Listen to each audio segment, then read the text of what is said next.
ଲାଗୁଛି ଏହି ଘର ଭିତରେ କେହି ରହୁନାହାନ୍ତି। ଯେ ପର୍ଯ୍ୟନ୍ତ ଆମେ ଏଠାରେ ଅଛୁ ଆମେ ଏଇ ଘରେ ରହିବା। ପରଦେଶୀ ପକ୍ଷୀ ତାଙ୍କ ପରିବାର ସହିତ ସାମଗ୍ରୀ ନେଇ ସେଇ ଘର ଭିତରେ ଯାଇ ପଶିଲେ। କିଛି ସମୟ ପରେ ଚିକୁକୁଆ ସେଇଠାରେ ଦେଇ ଯାଉଥିଲା। ଘର ଦୁଆର ଖୋଲା ଦେଖି ସେ ନିକଟକୁ ଆସିଲା। ଆରେ ଦେଖିବାକୁ ହବ ବୋଲି କହି ଚିକୁକୁଆ ଘର ବାହାରେ ଆସି ଆବାଜ ଦେଲା, ଆରେ ଘରେ କିଏ ରହୁଛ? ଦୟାକରି ବାହାରକୁ ଆସିଯାଅ। ତାଙ୍କ ଆବାଜ ଶୁଣି ପରଦେଶୀ ପକ୍ଷୀ ବାହାରକୁ ଆସିଲେ। ଆଜ୍ଞା କୁହନ୍ତୁ, ମୁଁ ଆପଣଙ୍କୁ କି ସାହାଯ୍ୟ କରିପାରିବି? ନା ନା, ମୋତେ କିଛି ଦରକାର ନାହିଁ। ମୁଁ ତ ଏଇପଟ ରାସ୍ତା ଦେଇ ଯାଉଥିଲି, ଦେଖିଲି କବାଟ ଖୋଲା ଅଛି, ତେଣୁ ଜାଣିବାକୁ ଚାଲି ଆସିଲି ଏଠାରେ କିଏ ରହୁଛନ୍ତି। ମୋର ନାମ ବଣ୍ଟି ଟୋଟା। ମୁଁ ଓ ମୋର ପରିବାର ପରଦେଶରୁ ଆସିଛୁ। ଆମେ ଏହି ଜଙ୍ଗଲରେ ଆଇସ୍କ୍ରିମ ଦୋକାନ ଖୋଲିବାକୁ ଆସିଛୁ। ଆମେ ଆସିବା ବେଳେ ଏଇ ଘର ଖୋଲା ଦେଖିଲୁ। ବହୁ ବେଳ ପର୍ଯ୍ୟନ୍ତ ଅପେକ୍ଷା କଲୁ, କିନ୍ତୁ କେହି ଆସିଲେ ନାହିଁ। ତେଣୁ ଆମେ ଏଠାରେ ରହିବାକୁ ନିଷ୍ପତ୍ତି ନେଲୁ। ତୁମେ ପରଦେଶରୁ ଆସିଥିଲେ ବି ଏଠାର ଭାଷା ବହୁତ ଭଲ ଭାବରେ କହିପାରୁଛ। ଚିକୁକୁଆ ଅବାକ୍ ହୋଇ କହିଲା, ଏ ସୁନ୍ଦର ଜଙ୍ଗଲକୁ ଆପଣମାନଙ୍କୁ ସ୍ୱାଗତ। କିଛି ଦରକାର ହେଲେ ମୋତେ କହିବେ। ମୋ ଘର ଏଇ ଝରଣା ପାଖରେ ରହିଛି। ତାପରେ ପରଦେଶୀ ପକ୍ଷୀ ଘର ଦ୍ୱାର ବନ୍ଦ କରିଦେଲା।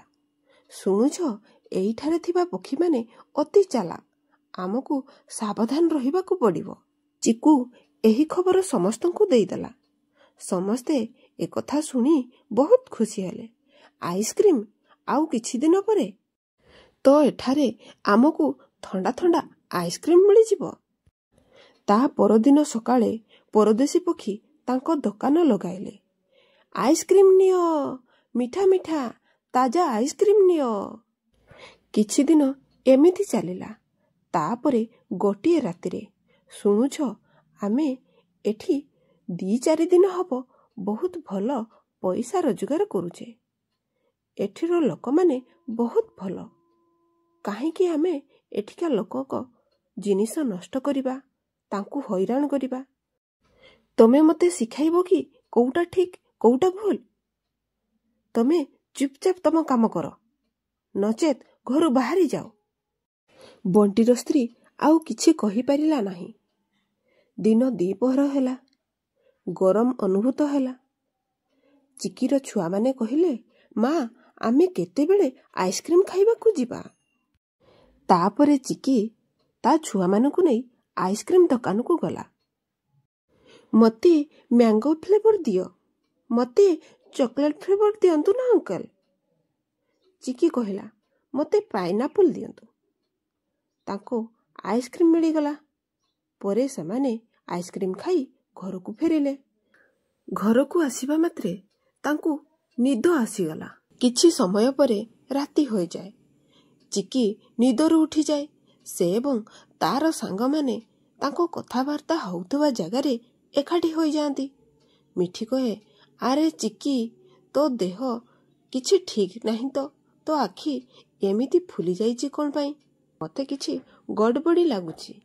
ଚିକି କହେ, ସାଙ୍ଗମାନେ, ଏବେ ଆମକୁ ସତର୍କ ରହିବାକୁ ପଡ଼ିବ। ମିନୁ କୋଇଲି କହେ, ଏପର୍ଯ୍ୟନ୍ତ ମୁଁ ତ ସେ ଆଇସ୍କ୍ରିମ ଖାଇ ନାହିଁ। ମୁଁ ବି ସେ ଆଇସ୍କ୍ରିମ ଖାଇବି। ଦେଖୁଛି କ'ଣ ହେଉଛି। ଚିକୁକୁଆ କହେ, ନାନୀ, ଆପଣ ନିଜର ଧ୍ୟାନ ରଖିବେ। ଦେଖିଲି ମୋ ଘରେ ବହୁ ଜିନିଷ ନାହିଁ। ମିଠି ଚିଡ଼ିଆ କହେ, ଯିଏ ଯିଏ ଆଇସ୍କ୍ରିମ ଖାଇଛ ତା ସହିତ ଏମିତି ହୋଇଛି। ମୋତେ କିଛି ଗଡ଼ବଡ଼ି ଲାଗୁଛି।